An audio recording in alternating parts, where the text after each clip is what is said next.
que é o condicionamento físico e para que ele serve? Então, o condicionamento físico é uma capacidade de você realizar todas as funções fisiológicas e metabólicas que o corpo tem com eficiência, né? A gente tem um sistema circulatório, um sistema cardíaco e uma bomba que ela ejeta sangue para ser oxigenado, para ser expandido para o corpo todo. E isso é o condicionamento físico, você fazer isso com eficiência. E em cima disso, você desenvolver as capacidades físicas, potência, força, resistência e flexibilidade, né? Então, isso é o condicionamento. Para que serve? Para as atividades cotidianas, do dia a dia, uma corrida para pegar o ônibus, né? Uma coisa que você faz no dia a dia, que você precisa de agilidade e que você precisa ter uma resposta fisiológica para que isso aconteça, né? Então, o condicionamento físico é basicamente isso, né? Vai proporcionar para você qualidade de vida e saúde dentro do seu cotidiano. Isso não quer dizer que o condicionamento físico é uma coisa só para atleta ou só para sedentário, não. O condicionamento físico é uma coisa, uma forma metabólica que vai te fazer usar o seu corpo com eficiência nas atividades cotidianas. Como o condicionamento físico interfere na saúde? Então, a gente fala muito sobre isso, né? Quando você não tem uma condição cardiorrespiratória e circulatória boa, significa que você está dentro de um quadro de sedentarismo. E o sedentarismo, ele traz consigo uma série de coisas ruins. Diabetes, hipertensão, obesidade, né, que vão agravar a saúde da pessoa, da população, até de um país. Então, é muito importante, né, que a gente tenha essa condição bem apurada, bem trabalhada, para que você não seja acometido de doenças. Então, ter um bom condicionamento físico significa você ter uma qualidade de vida, uma vida saudável, que vai te proporcionar boas coisas. Se divertir com a família, passear, fazer um pedal, são coisas que são inerentes ao nosso cotidiano. Como uma pessoa pode saber se ela tem ou não um bom condicionamento físico? Então, eu vou falar uma coisa que meu avô falava, cara. Meu avô falava assim, quando você pegar um cara para trabalhar com você, que ele tiver escorado na enxada ou na vassoura, é que ele não está bem de condicionamento. Então, o que acontece hoje? Se você pega aí qualquer pessoa e você vê que ela vai fazer uma atividade e ela se cansa rapidamente, a gente percebe nos parques, São José tem muito, a pessoa começa a caminhar, aí o ritmo cai, ela para, vai pegar uma fruta e então você já percebe que ela não tem um bom condicionamento físico. Agora, como avaliar isso? Um profissional de educação física. O profissional vai fazer uma avaliação na pessoa e vai detectar qual é o nível de condicionamento físico dela para poder orientar a fazer qualquer tipo de atividade.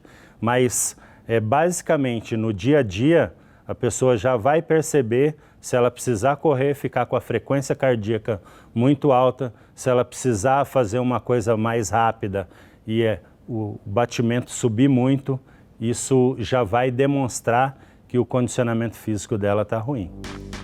Quanto tempo leva para ter um bom condicionamento físico? Como profissional de educação física, com a experiência que eu tenho, eu vejo o seguinte, quando você pega uma pessoa sem condicionamento físico, tem uma série de coisas que você precisa avaliar. Sobrepeso, né? A experiência motora da pessoa, né? Que isso é muito importante. Às vezes as pessoas não têm uma experiência motora, às vezes é aquele cara que vive de dieta e está sempre obeso, então, ou às vezes é aquele cara que começa a dieta e abandona, passa pelo efeito sanfona. Então, isso depende muito da pessoa, do seu cliente, né? Então, o que acontece? Vai depender de como a pessoa vai se dedicar a isso. Tem outros fatores que são importantíssimos dentro desse contexto. Alimentação, bom sono, hidratação, né? Se a pessoa é estressada ou não, se ela pratica, né, algum tipo de meditação, né? Então, tudo isso você tem que considerar. Como é o trabalho dela, se é estressante. Hoje, por exemplo, a gente pega uma pessoa que faz exercício, que procura fazer uma boa alimentação e que tem um trabalho extremamente estressante. Então, levando-se em consideração tudo isso, se a pessoa fizer uma atividade física regular de 3, 4, 5 vezes, quanto mais vezes fizer, melhor, né? Eu costumo dizer que a atividade física é um estilo de vida. É como você levantar, comer pão, almoçar. Você tem que ter um horário para você fazer atividade física. Porque vai melhorar o seu condicionamento físico e, em consequência disso, você vai ter uma vida melhor. O que pode interferir no bom condicionamento físico? O que pode ajudar a pessoa a ter um bom condicionamento físico é boa alimentação, bom sono, boa hidratação e principalmente a prática de exercício bem orientada, né? Dependendo do biotipo da pessoa, dependendo da atividade que ela exerce, né? O profissional vai ajustar essa sobrecarga de treinamento, porque a gente tem que pensar assim, ó, existe uma sobrecarga de treinamento que vai gerar uma sobrecarga metabólica e isso é que vai melhorar o condicionamento físico. Qual é o cuidado que você tem que ter? Não sobrecarregar essa pessoa para que ela não sobrecarregue as articulações ou mesmo mude o foco do trabalho. Porque para você ter uma capacidade física, um condicionamento físico bom, você precisa trabalhar dentro de uma zona que a gente fala que é atividade aeróbia, né? Você pode fazer uma atividade anaeróbia, mas tem que ser uma atividade moderada. Você pode ter uns picos, mas não pode ser constante. Então, isso é isso que intervém. O que podemos fazer para manter ou melhorar o nosso condicionamento físico? Então, as atividades são inúmeras, né? Eu acho que hoje as atividades que mais colaboram para você melhorar a sua função cardiorrespiratória e circulatória, ou seja, ter um bom condicionamento físico, são bicicleta, o ciclismo, né? Você pode pedalar ao ar livre, a gente tem muito espaço para isso. Você pode nadar, né? Então a gente tem bastante espaço para natação. Você pode fazer uma corrida, né? Temos os parques, temos as próprias academias hoje vêm com aparelhos assim muito bons, escadas, remos, né? São atividades interessantes porque elas trabalham dentro de uma faixa aeróbia, né? E vão te proporcionar isso. Em decorrência disso, você também precisa desenvolver resistência muscular, né? E força muscular. Agregar essa prática aeróbia, natação, ciclismo, corrida, a um trabalho de exercício localizado, seja musculação, seja um crossfit, seja um funcional, é necessário ter essa junção, né? Seja um exercício de alongamento para melhorar a flexibilidade. Então, tudo isso faz parte desse processo. O que é o condicionamento cardiorrespiratório e como está relacionado com o condicionamento físico? O condicionamento cardiorrespiratório é justamente essa fase metabólica e fisiológica do exercício. Então, o coração ele tem um volume de ejeção, tem um volume que ele bombeia para poder melhorar esse sistema circulatório. Quais são os benefícios de você ter isso eficiente? Ter um sistema cardiorrespiratório e um condicionamento físico eficiente. Quando você aumenta a intensidade do exercício, quando você mantém uma frequência de exercício constante, você vai aumentar o número de capilares, que é a primeira coisa que vai começar, o primeiro benefício que surge com esse trabalho. Você vai aumentar o calibre das veias e artérias e deixar isso mais forte, mais resistente, para que o sangue seja bombeado, né? Então, o coração bombeia o sangue, passa pelos pulmões e vai pelo sistema circulatório, levando o sangue arterial e trazendo o sangue venoso para ser oxigenado novamente. Essa eficiência desse sistema é que vai fazer com que você tenha um bom condicionamento físico ou não. Quando você tem um bom condicionamento físico, você faz isso tranquilamente. Quando você não tem, você vai chegar lá no busão morto, né? Então essa é a ideia. O condicionamento físico ele é melhorado a partir do momento que essa funcionabilidade do sistema cardiorrespiratório e circulatório acontece. Existe diferença entre o coração de um atleta e o de uma pessoa que não pratica exercícios físicos regulares? Então, em relação a isso, é bem interessante pelo seguinte: quando você tem um sistema cardiorrespiratório e circulatório, que são as pessoas que fazem triatlon, duatlon, corrida, ciclismo, mais eficiente, você tem uma cavidade interna cardíaca maior e um coração mais compacto, mais firme, mais forte. Então, ele tem uma capacidade de bombeamento muito maior, mais eficiente. Quando você tem um cara que é oriundo da hipertrofia, da musculação, do culturismo, inverte esse processo. Ele tem uma parede do coração maior, né, é o que as pesquisas, os estudos indicam, e uma cavidade interna menor. Geralmente ele é bradicárdico, de frequência cardíaca baixa. Então, a diferença são os trabalhos, né? Do atleta, se ele pratica mais atividade aeróbia e anaeróbia, e do cara que faz a hipertrofia ou do cara que é uma pessoa amadora e tal, de qual trabalho ele está se utilizando mais. Se é de força, se é de hipertrofia, se é de potência, se é dessa parte, desses trabalhos que acompanham mais o cardiorrespiratório, correr, nadar, pedalar. Então, é essa que vai ser a diferença entre o atleta profissional, o amador e a pessoa comum. Quais os cuidados devemos ter ao voltar a praticar exercícios físicos após um período parado? O passo a passo é o seguinte: procurar um profissional para orientá-lo nesse percurso.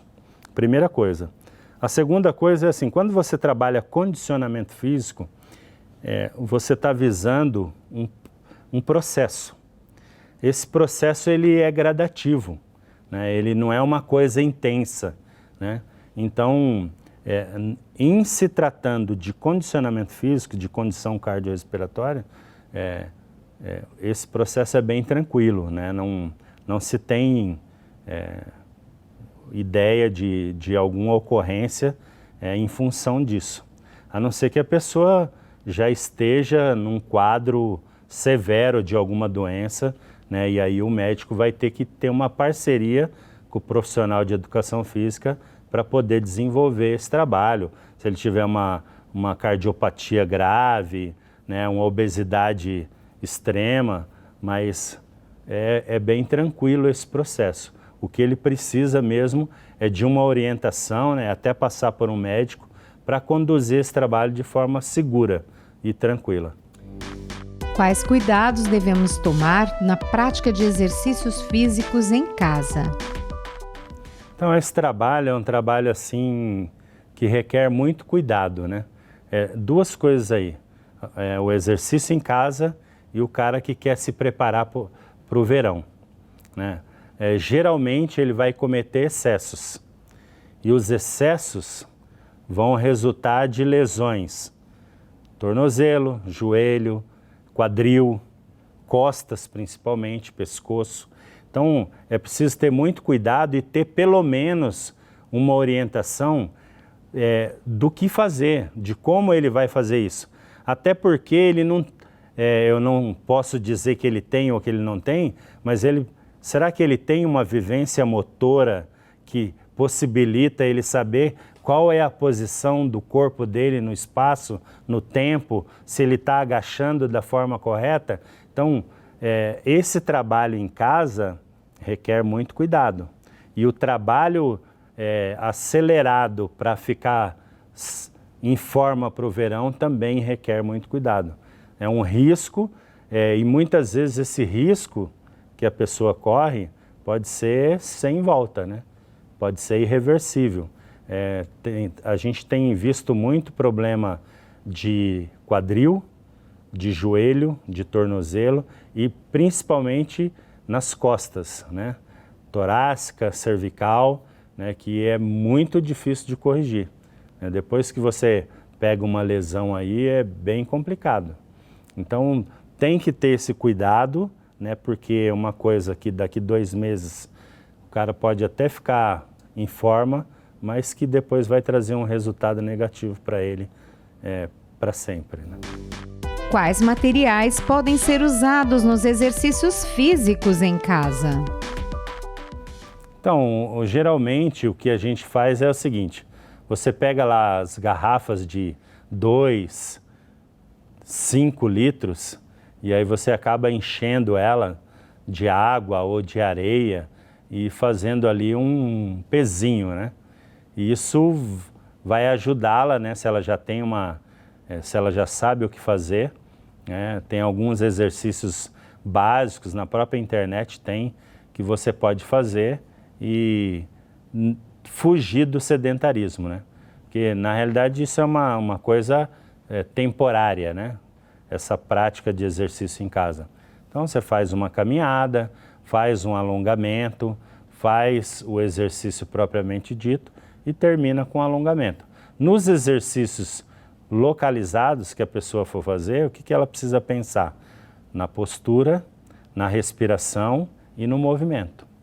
A sobrecarga ela vai ter aquela ali que ela já vai utilizar, seja um galão de 5 litros, seja 2 garrafinhas de 600 com areia.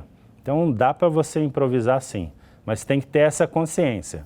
Movimento, postura, respiração e a sobrecarga que ela vai estar utilizando. Se ela sentir que é exagerado, ela diminui. Se ela sentir que está leve, ela aumenta.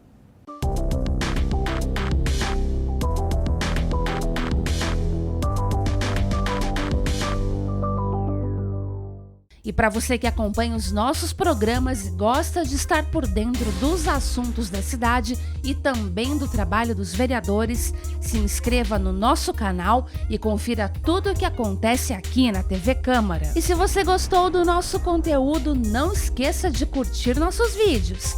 Deixe aqui o seu like. Deixe o seu comentário e ative o sininho para ser avisado de todas as novidades.